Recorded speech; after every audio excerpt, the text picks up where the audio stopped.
خبردار خبردار کسی کی بچی کی عزت سے کھیلنے کی کوشش نہ کرنا، ورنہ اللہ تبارک و تعالیٰ بڑی سخت سزا دے دے، بچو۔ وہ کہتی ہے جب حضور نے کہا نا بیٹیاں برابر ہوتی ہیں تو میرے اندر سے ایک آواز نکلی، میں نے کہا او حاتم تائی کی بیٹی تو غلط تھی، یہ بادشاہ نہیں ہے تو اللہ کے سچے رسول ہیں، بادشاہ تو سخت سزائیں دیتے ہیں۔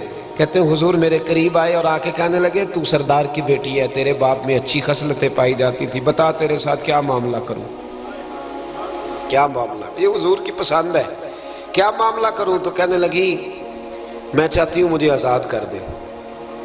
کہتی مجھے امید نہیں تھی، حضور کہیں گے ٹھہر جا بیٹھ جا بات کرتے ہیں، مشاورت ہوتی ہے، پھر اس کے بعد کوئی فیصلہ ہوتا ہے۔ کہا آزاد کر دو۔ کہتی حضور نے میرے کہنے پر فوراً ہی اگلا جملہ ہی نہیں کہا، فرمایا جا تو آزاد ہے۔ کہتی ہے میں نے ایک جملہ اور کہا، میں نے کہا میں اکیلی نہیں جاؤں گی، سارا قافلہ آزاد کرو۔ اب تنگی یہ داماں پہ نہ جا اور بھی کچھ مانگ، ہے آج وہ ماہل بعطا اور بھی کچھ مانگ۔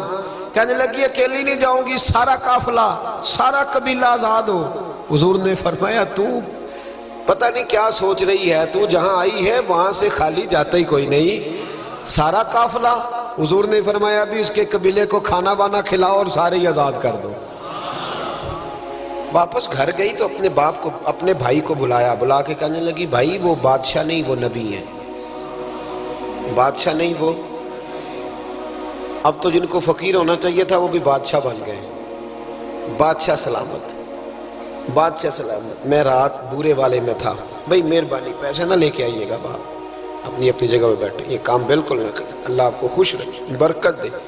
میں اس کو حرام نہیں کہتا پر یہ سٹائل نظرانے کا درست نہیں، اس سے بچا کریں، ورنہ پھر وہی بندہ چنگا لگنا جنہیں پیسے لے کے آنا ہے، دوجیاں دا دل کرنا ہے ٹوری جانتے چنگے نے، اس لیے اس چکر سے باہر نکلیں تاکہ قوم سمجھدار ہو جائے، بالکل یہ کام نہیں کریں۔ سنیں اور یاد رکھیں، میں تھا وہاں دور تو دو تین بچے نا یوں ہاتھ باندھ کے کھڑے ہو گئے۔ اب حضور نے فرمایا کہ اس طرح کا معاملہ نہ کرو جیسے مجوسی اپنے بادشاہوں کے ساتھ کرتے تھے۔ میں کہ پتر بیٹھ جو کہندے نہیں ساڈی ڈیوٹی ہے، میں کہ کیس لائی ہے، میں بادشاہ سلامت ہوں تو بیٹھ جو کرسی تیرا آمدہ، کیا چکر چل گیا ہے، ہاتھ باندھ کے کھڑے ہونا، کونوں میں کھڑے، کیا اس کا مطلب؟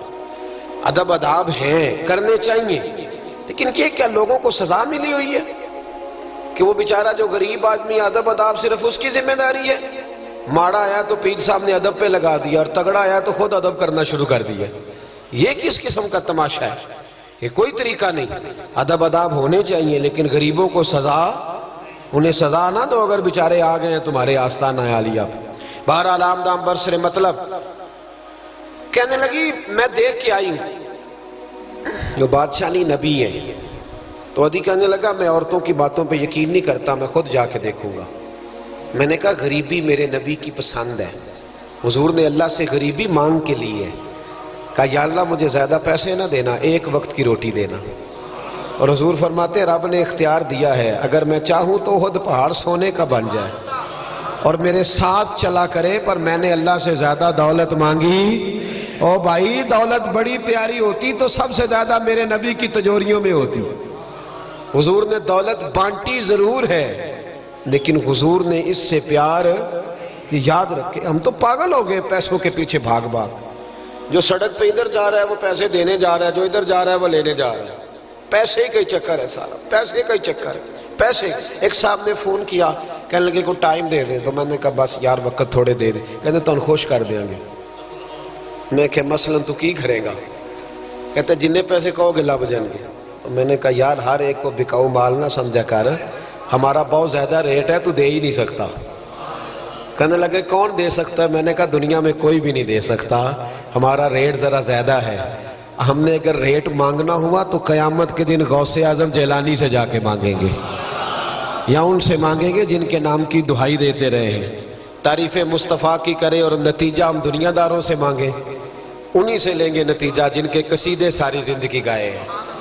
ہاں تو اس لیے چکر سے باہر آمدام برسر مطلب عدی کہتے ہیں کہ میں خود جاؤں گا پھر جا کے دیکھوں گا۔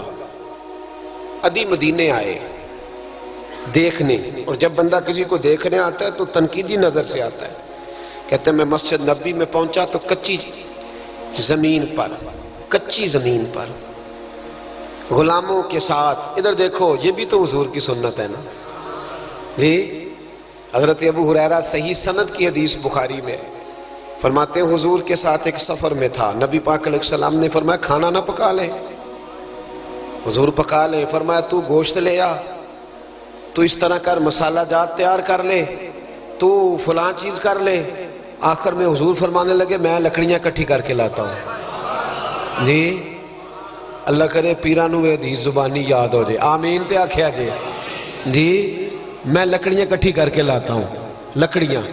عرض کی یا رسول اللہ ہم کر دیں گے، تو محبوب نے فرمایا سارے کٹھے نہیں جا رہے، کوئی عرض نہیں میں بھی لے آؤں گا۔ تو فرماتے حضور اٹھے اور لکڑیاں کٹھی کر کے لائے۔ جب مسجد نبوی شریف بن رہی تھی تو جناب ابو ہریرہ فرماتے ہیں میں 3 اینٹیں اٹھا کے لا رہا تھا، اللہ کے رسول 7 اینٹیں اٹھا کے لا رہے تھے، 7 اینٹیں۔ چودھری صاحب آپ روز آ کے کہہ دیتے ہیں قاری صاحب مسجد دی صفائی نہیں ہوئی، تو نہیں کر سکتا مسجد دی صفائی؟ کیا سمجھتا ہے تو اپنے آپ؟ صدر بننے کا کیا مطلب ہوتا ہے کہ بندہ روب ڈالنے لگے؟ دنیا میں جو سب سے زیادہ عزت والا اور بڑا ہوتا ہے وہ وہی ہوتا ہے جو اللہ کے گھر میں جھاڑو دیا کرتا ہے۔ کیا لوگوں نے معیار بنا لیا ہے؟